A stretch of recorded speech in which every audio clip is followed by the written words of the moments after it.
It's a new era for the Jeep Cherokee, a car that has lived many different lives in its long-running history, but this era is going to be all about practicality and efficiency. With a sharp new look on the outside and a hybrid powertrain doing solo duty for now, let's see how it all comes together while we stay inside, sheltered from the rain. Join me, won't you?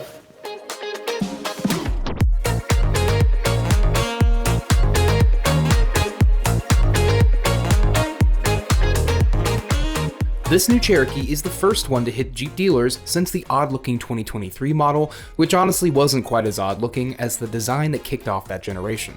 Boy, was that a peculiar look.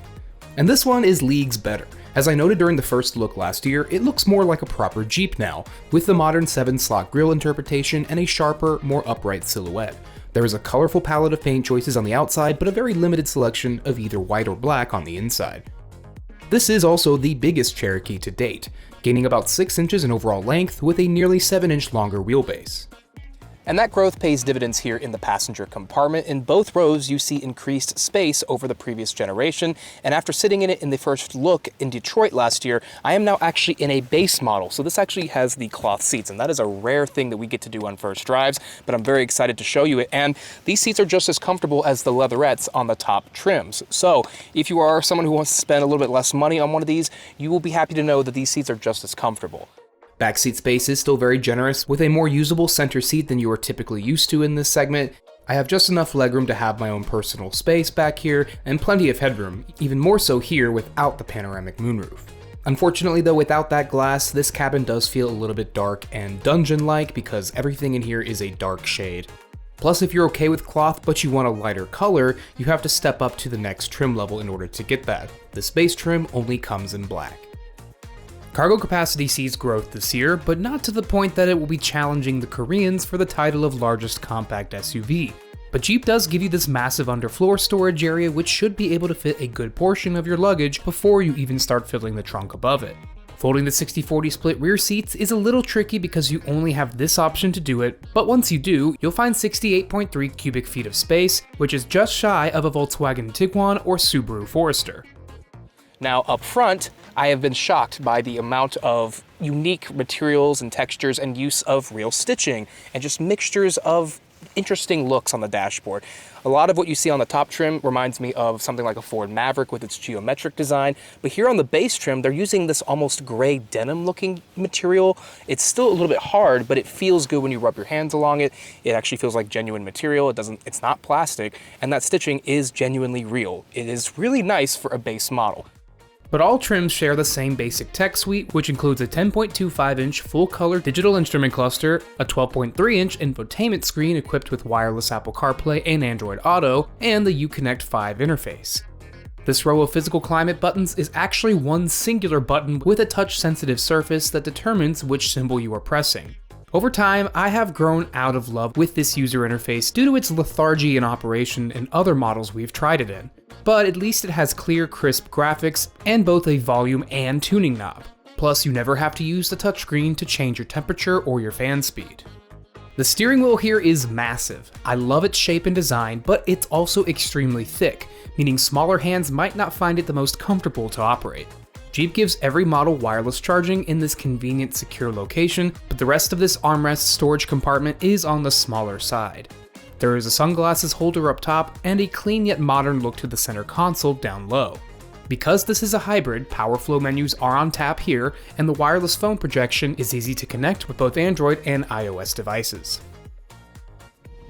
Not only is this powered by a brand new hybrid system for the Stellantis portfolio, this is the first hybrid in North America for Jeep. Now of course, we had the 4xe plug-in hybrids, but those have been put on the chopping block, so this is your only electrified, non-fully EV Jeep available in 2026. And so far, I actually have no issues with its power delivery, the smoothness of the transitions between gas and electricity. It's actually a pretty solid feeling hybrid powertrain. And it has 210 horsepower, 230 pound-feet of torque, estimated 0 to 60 time of around 7.5 seconds. Jeep is not being very, open about that time, and I understand it's not supposed to be a performance hybrid. This is competing with the other compact SUV hybrids in this segment with around a 7 to 7.5, maybe 8 seconds 0 to 60 time. Now this uses a 1.03 kilowatt hour battery and 2 electric motors and standard 4-wheel drive. Now that 4-wheel drive system has a bunch of different modes: auto, sport, snow, and sand/mud. Now if you leave it in the automatic mode, that actually gives it the opportunity to disconnect the rear axle for better efficiency. But if you are in any of the other drive modes, it'll be locked into full-time 4-wheel drive. And you might be wondering, how capable is this off-road using that 4-wheel drive system? Well, unfortunately today it is a little too wet and rainy, and the off-road course they had planned for us has been shut down. So you'll have to wait till we get another chance to take this off-roading, but I also don't want to push it too hard because we are driving on some very wet roads right now.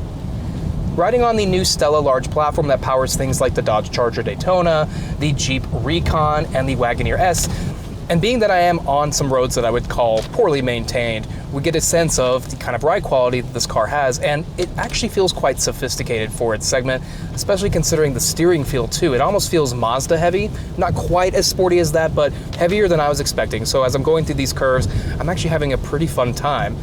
Now regarding the braking experience, the brake pedal is a little bit on the firm side, but nothing too drastic. And Jeep says there is some regen happening here in the brakes. I don't necessarily feel it. It's not going to be as serious feeling as something like the Hyundai Tucson or Kia Sportage Hybrid, but here it's not even noticeable, so I wouldn't exactly buy this car because it has regen braking.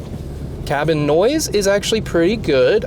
You can definitely hear the engine when the engine is working, and we are going up some inclines here, so it's having to start up and give us that assistance, but it's not an unrefined sounding engine, at least not from what I'm hearing.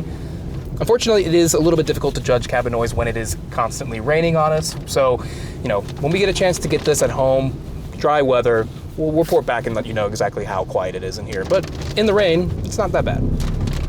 Now, if you go for the top trims, you can get a sunroof or even that big panoramic sunroof option, which might affect the cabin noise a little bit more. In this car right here, I would say it's quieter than average for this segment. And another thing that I have to point out is we do have a CVT in here, but it's not super droney. I'm actually getting right into the RPM levels I need to go up these hills. It's pretty responsive. When I put my foot down earlier, it did exactly what I needed to do, but of course it's not going to be lightning fast. This isn't going to be as quick as a plug-in hybrid RAV4 or anything with a more powerful electric motor. We do have those 2 electric motors doing duty, but overall the power delivery is very smooth, very predictable. I'm actually quite impressed for Stellantis to have put out a powertrain as well done as this one.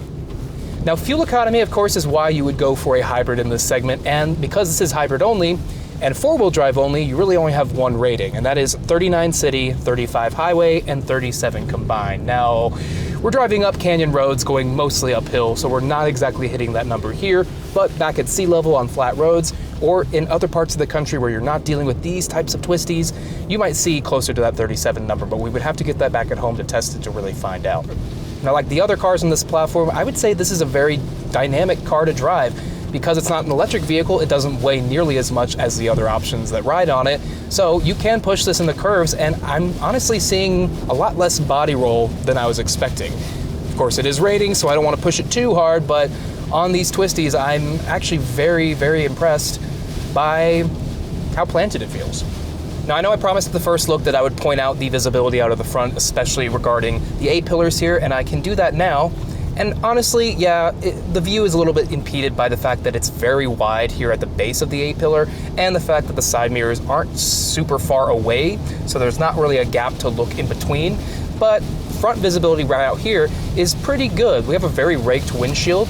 We have blind spot monitoring here on the base model, a lot of active safety features and just features in general on this trim. Rear visibility, we have really big third windows back there behind the C-pillars, so rightward visibility out the back is pretty good.